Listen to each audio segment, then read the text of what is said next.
Lamar Jackson reportedly wants to be a New England Patriot, but whether or not he can be ultimately will be decided by Foxboro Finance. Stick around. You're about to be locked into the Locked On Patriots podcast. You are Locked On Patriots, your daily New England Patriots podcast. Part of the Locked On Podcast Network, your team every day.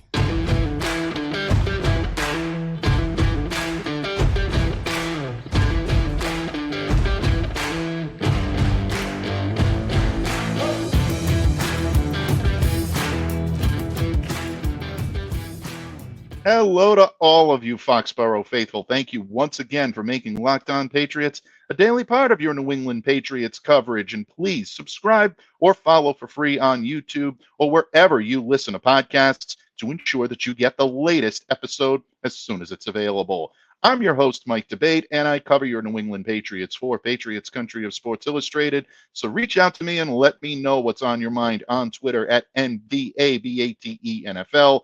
And while you're out there showing some love to the Twitterverse, please be sure to follow the Locked On Patriots account as well at LO_Patriots.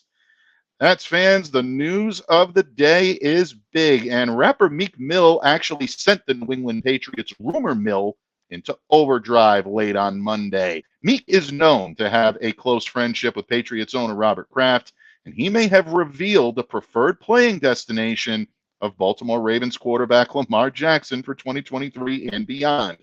Here's the hint, folks. It's Foxboro, Massachusetts. That's right. While speaking at the NFL owners meeting in Phoenix on Monday, Kraft revealed that he had received a text from Meek Mill about 3 or 4 days ago, and according to Robert Kraft's words, claiming that the former first-round draft pick and NFL MVP wanted to join your New England Patriots. Well, of course, Patriots Nation went into a frenzy at the possibility of adding one of the most dynamic players in the league. And I can't blame any of you. I mean, it's definitely exciting to hear that one of the best quarterbacks in the NFL is eager to play for your New England Patriots. Keep in mind, the Patriots are well set at the quarterback position. We're going to tackle that throughout the course of this week here on Locked On Patriots. But again, adding someone like Lamar Jackson raises the bar, puts a different type of ceiling on what this team can do in 2023 and beyond, and it's definitely worth the consideration without any question. Now, all of this is possible because Jackson is embroiled in a contract dispute with Baltimore, leading many believed that he's played his final game in Baltimore. He's played his final down as a Baltimore Raven. Lamar has been previously linked, I should say, to the Patriots in trade rumors, and that the Patriots were thought to be out of the running for his services prior to Kraft's revelations. But after turning down a contract extension offer in the offseason, Jackson right now finds himself in need potentially of a new home. And he does so on the heels of a pretty impressive performance in 2022. Despite some injuries, he finished the season having completed 203 passes, 2,242 yards, 17 touchdowns. He also carried the ball 112 times for 764 yards and 3 scoring runs. So if you're talking weapons on the ground, folks, this guy is definitely as good as it comes, but he's also a very good pocket passer as well. Don't let the others fool you on that. He can definitely hold his own in both areas on the field. Now, he was limited to 12 games in 2022. He sprained a PCL in Week 13 against the Denver Broncos, missed the remainder of the regular season, as well as Baltimore's lone playoff game, the 24-17 loss to the Cincinnati Bengals on Wild Card Weekend. From a on-field perspective, folks, Lamar Jackson is the type of quarterback, again, that can change the dynamic of a team. He is the most electrifying player in the game today. He's the league's best rushing threat from the quarterback position, and as I just previously said, a much better traditional pocket passer than he gets credit for. If you don't believe me or don't want to take my word for it, go check out my guy Taylor Kyles of CLNS Media, who joined us here a few days ago on Locked On Patriots. If you check out his Twitter feed, he's got an awesome thread about exactly what Lamar brings to the table as a pocket passer. So check that out. You will not be disappointed. Really proves that he can thrive in a Bill O'Brien offense. I know a lot of people are saying it's not a like for like. You really can't plug him into the type of offense Bill wants to run. Trust me, he can utilize the tight ends. He can definitely utilize guys getting yards after the catch, and he's also a threat to run the ball. So anytime you can get that type of talent in the quarterback room, it's definitely worth a shot and definitely worth a look. But if you're going to get this done, it's going to come down to money. It always does, folks. And both sides publicly maintained optimism that a deal could be reached during the offseason. When I say both sides, we're talking about the Baltimore Ravens and we're talking about Lamar Jackson, obviously. But Baltimore has remained reluctant to meet Jackson's contractual demands, which reportedly include a fully guaranteed deal. As a result, Lamar has been less than enamored with the way the Ravens have handled this situation. Probably the converse is true as well. But Lamar revealed yesterday that he had, in fact, requested a trade from the Baltimore Ravens in early March. I believe March 2nd, he said, was the day that he actually did so. In turn, the Ravens responded by placing the non-exclusive tag on Jackson. So both sides right now at an impasse, and it doesn't look like it's getting any warmer between the two sides. If anything, it's only gotten icier. Now, should the Patriots even entertain the idea of bringing in Lamar Jackson, they would be forced to surrender 2 first-round picks to the Ravens, and they'd also have to agree to what a lot of people are potentially saying could be one of the most lucrative contracts in NFL history. All of this right now is rumor and innuendo. That's all we can categorize this as right now. I'm not doubting Robert Kraft. I'm not doubting Meek Mill, not even doubting Lamar Jackson at this point. That text chain probably all included accurate information, but variables here. We don't know if Lamar wants to play on other locations. Just because he's open to playing in New England or would like to play in New England doesn't mean that's the only place he wants to go. He may have other avenues, other areas that he's willing to suit up, including a return to Baltimore, which reportedly is still sort of on the table. Keep a sharp eye on that, folks. Stranger things have happened in terms of Lamar Jackson once again donning a Ravens uniform. It's possible. That's all I'll say on the subject there. But at the same time, Robert Kraft was also very cagey about answering questions regarding Lamar Jackson, saying that this was the text I got. Ultimately, it's going to have to be Bill's call. I know a lot of people made a lot out of that. I would sit there and say that I think he's just basically letting everyone know that football operations are going to be in Bill Belichick's hands. So whether or not any of this means that the Patriots are keeping their options open when it comes to acquiring Lamar Jackson, only time will tell. But until then, let the speculation continue. And with only $12.9 million in cap space available, or just north of that, the New England Patriots face a tough decision. And because they face a tough decision, the only one that can break down exactly what the Patriots would need to do to make a deal with Lamar Jackson work out financially, then the PatsCap himself, the salary cap top gun, the Wizard of Benzan, joins us here today on Locked On Patriots to offer his wisdom and counsel when it comes to your New England Patriots and potentially working out a long-term deal with Lamar Jackson. Miguel Benzan joins us here in just a moment to break down and outline a potential deal with Lamar and what roadblocks may stand in the way of that when it comes to the Patriots' current roster and salary cap situation. You do not want to miss it, so keep it right here when this episode of the Locked On Patriots podcast continues. But first, folks, today's episode is brought to you by our good friends over at FanDuel Sportsbook. The tournament is heating up. It's reached its fever pitch, and there's no better place to get in on the action than FanDuel, America's #1 sports book. That's because right now, FanDuel is giving new customers a no-sweat first bet up to $1,000. That's up to $1,000 back in bonus bets if your first bet doesn't win. And go to FanDuel.com/lockedon and sign up today to claim your no-sweat first bet. Then you can wager on everything from the money line to the point spreads to which team will be cutting down the net, all on an app that's safe, that's secure, and super easy to use. So don't miss your shot at a no-sweat first bet up to $1,000 when you join FanDuel today. Just go to FanDuel.com/lockedon to sign up. Make every moment more with FanDuel. Patriots fans, the topic of the moment here in Pats Nation continues to be Baltimore Ravens quarterback Lamar Jackson.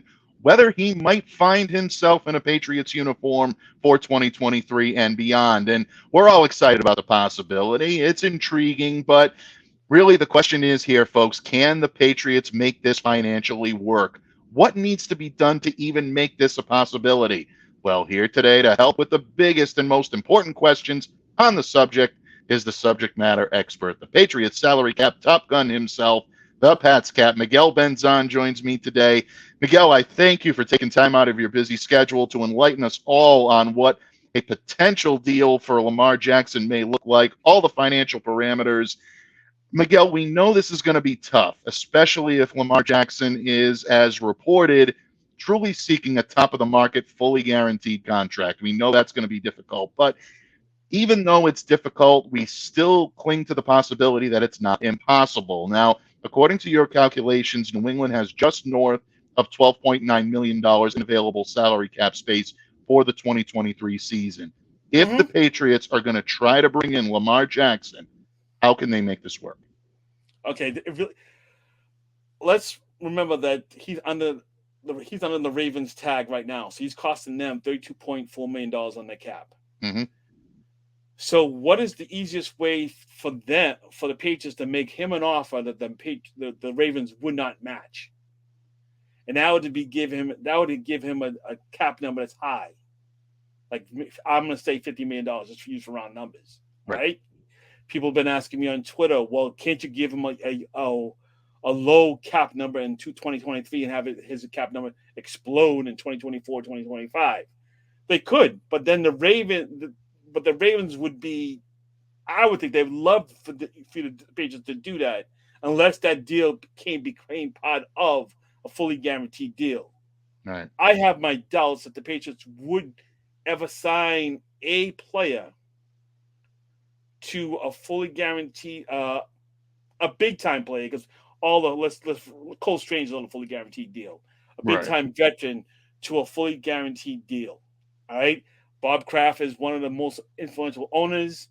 It is not a secret that the NFL owners did not like Jeff Haslam giving them Deshaun Watson that fully guaranteed deal. I can't imagine that Bob Kraft would go outside the owners' clique or whatever and give someone else a fully guaranteed deal. All right, so there are three ways to look at it. I'm going to say let's give Lamar a low cap number in 2023. I think the Ravens will match the deal. You give him like a medium size cap number, all right, in 2023. I think the Ravens still match the deal. You give him to a large cap number because the Ravens are tight on the cap because they have him signed on him at $32 million. They couldn't. I don't think they can make enough cap space to get to 50. All right. Right. So let's go with 50. So and I'll just if you could bring up the deterrent worksheet that I brought up for $50 million, just to show people the numbers. Okay. Right. Okay. So this is what I consider a deterrent worksheet that would prevent the Ravens from matching it. And you look, folks, and I just kept the deal simple. All right. His cap number in 2023 is $47.5 million. And then it stays steady at $50 million and it goes up to $52.5 in 2027.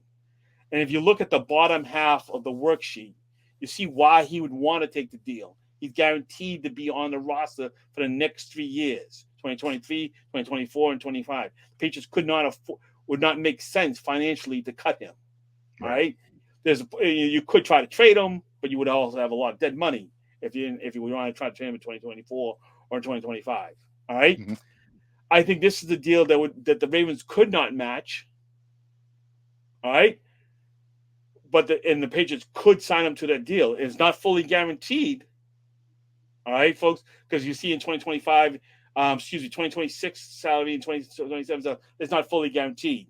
His 2025 salary will become fully guaranteed in 2024. So within the first year of his deal, he's going to guarantee himself the first 3 years' salary and get an $82.5 million signing bonus. All right, nice.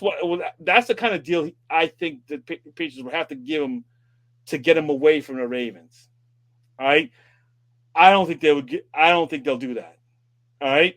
It's not because I think it's more of an owner click thing more than anything else. That is not going to happen. All right. Right. But let's just say I'm wrong, because folks, I'm wrong all the time. Okay. Not as much as he would have you believe, folks. Okay. Don't let him fool you. Okay. So, let's go, Mike, and bring up what did I call it? The Locked On Lamar thing. Absolutely. The table with the savings. The table with the savings. All right. So let's say we Patriots able to sign him to a deal. All right. Right now, we say I have him with 12, and with $12.9 million. That's before I learned the details of we learned the details Jamal's Mills restructure. All right. So let's say, how do you want to create the cap space, Miguel? All right, you're going to create $40 million to get him on, around $40 million. I picked some guys with some high numbers, all right, cap numbers to create the savings. The void year savings column I said, let's pay the player all of his cash that he's due in 2023, minus his minimum salary, convert that cash into a signing bonus, and add and prorate that signing bonus over 5 years. That's the maximum. So you whatever number of void years you needed to add to the deal, I would add it to the deal. In Matt Judon case, would be 3. He's already signed for 2 more years, so it'd be 3 void years. Hunter Henry would be 4. All right. Right. You can see, and that column is bolded because that column is bolded because that's the highest amount for his row. All right. Next column over is a cut dead. If we were to cut Matthew Judon, that would be his dead money. And the next column over is cut savings. That would be the amount of cut savings I would get. All right. And then the trade dead, and then the trade dead, trade savings. Some people have a difference between cut dead and trade savings because they have guaranteed salary. Guaranteed salary goes to the new player's new team when they're traded. All right. The last column is the max savings. So basically just said, use the formula, just give me the maximum value that's in the void savings, year savings column, the cut savings column, or the trade savings column. And then I bolded those figures. Sometimes for several players, the cut savings and the trade savings are the same amount of money. All right. Okay. So the Patriots, and you can see at the very bottom right, maximum amount of savings is $63.5 million. The Patriots did all these things. All right. But Mike, I don't think, okay, some of these things are like using 4 void years for like 3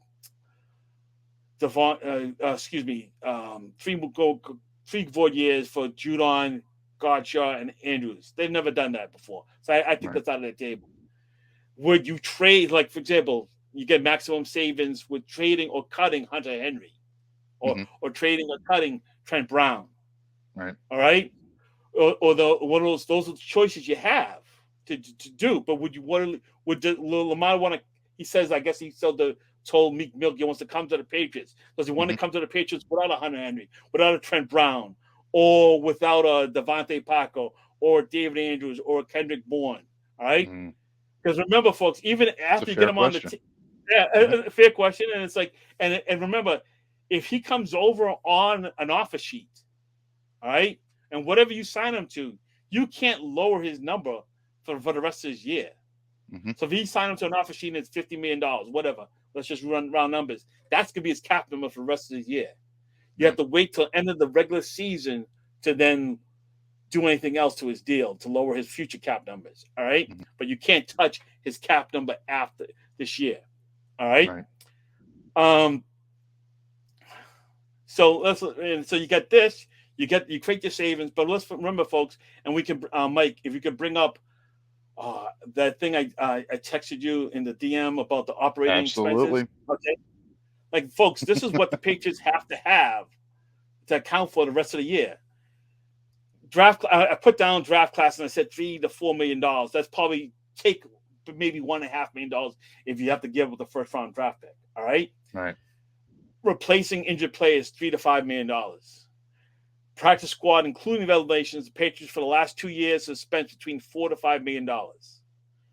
The salaries of players 52 and 53 on the roster. It would be the minimum salary for a rookie, $750,000. Times that by 2, you get $1.5 million. All right. And then there's about 20 plus players who have active roster bonuses, who some of them have considered not likely to be earned because they are not active for all 17 games last year. For example, Ty Montgomery, he was only active for only 1 game. So he has 16 not likely to be earned active roster bonuses. If every Patriot earns all of their not likely to be earned active roster bonuses, they're going to lose about $2 to $2.5 million. All right. So that's a total of $13.5 to $18 million. I can't pin it down because I don't know who's going to get injured or when it's going to get injured. Right. All right. And none of us could know that. All right.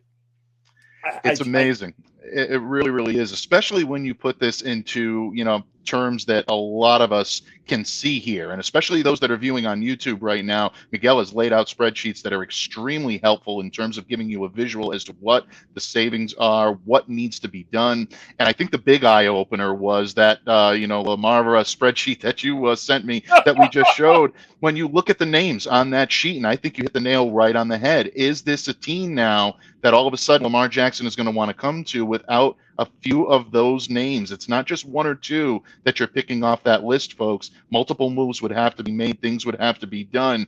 Even if they're extending players or adding void years, this is atypical for the New England Patriots. Miguel, I think you've laid this out so well. Thank you so much for doing all this. I just want to make a slight clarification, folks. I'm not extending the player.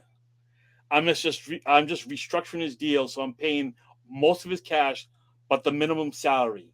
All right. And somebody had asked this in the DM why I never talk about extending, for example, Matthew Judon or Hunter Henry, because the maximum I'm looking for the maximum amount of savings.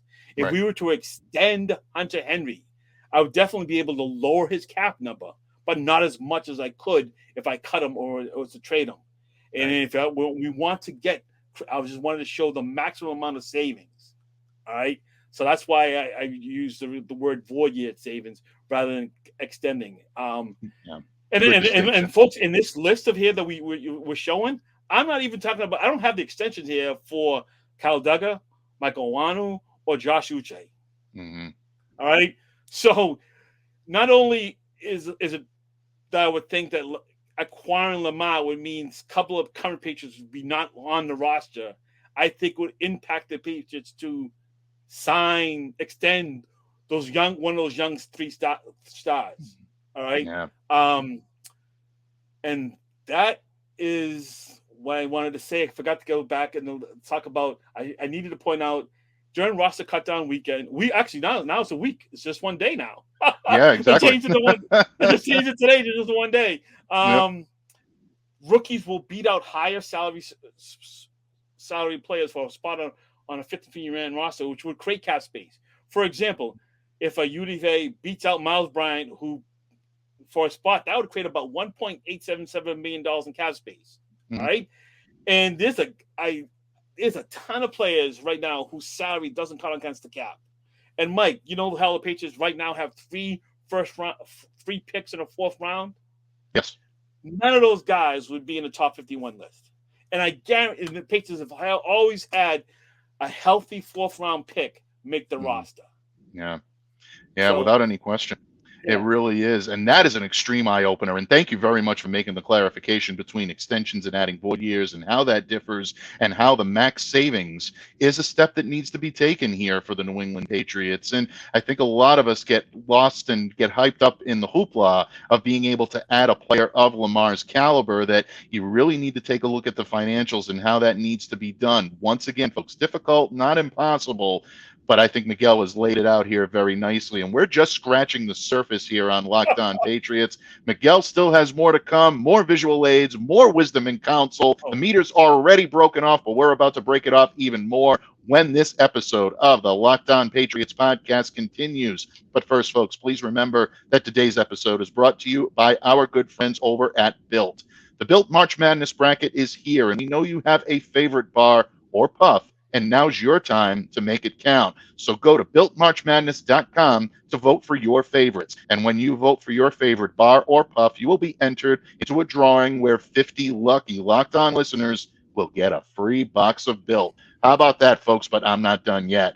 Not only that, one very lucky Locked On fan will win a 12-month subscription to Built to have the Built best bars or puffs delivered monthly straight to your door. You got to try Built, folks. It's the best protein bar ever. They're amazing. You really won't think they're good for you, but trust me, they are. What makes Built bars and puffs so good is they are always high in protein, low in sugar, covered in 100% real chocolate.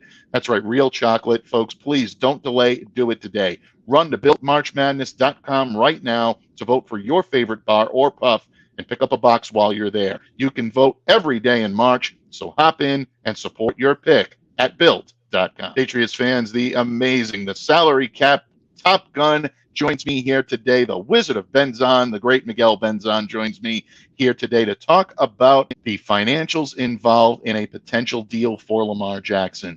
Miguel already broken the wisdom and counsel meter off here by laying out some of the details, some of the difficulties that could be involved in a deal such as this type. I don't want to step on your toes anymore, my friend. What else do we need to know potentially about a deal here? I just want to clarify, make sure people understand. When we restructure a player's deal and the add void years and converting salary into signing bonus, it doesn't change how amount of cash they get that year. All right. So it doesn't affect the cash spending. All right. For that year. It gets accounted for differently. So he's going to get, let's say, $10 million. All right. We give him a $10 million signing bonus. Instead of having all 10 counting against the cap this year, we're going to have $2 million counted for against the cap for the next 5 years. Or if they get a voided year, it's going to be $8 million next year. All right. That's the big thing. It has nothing to do with being cheap or whatever. God bless. Oh my gosh. All right.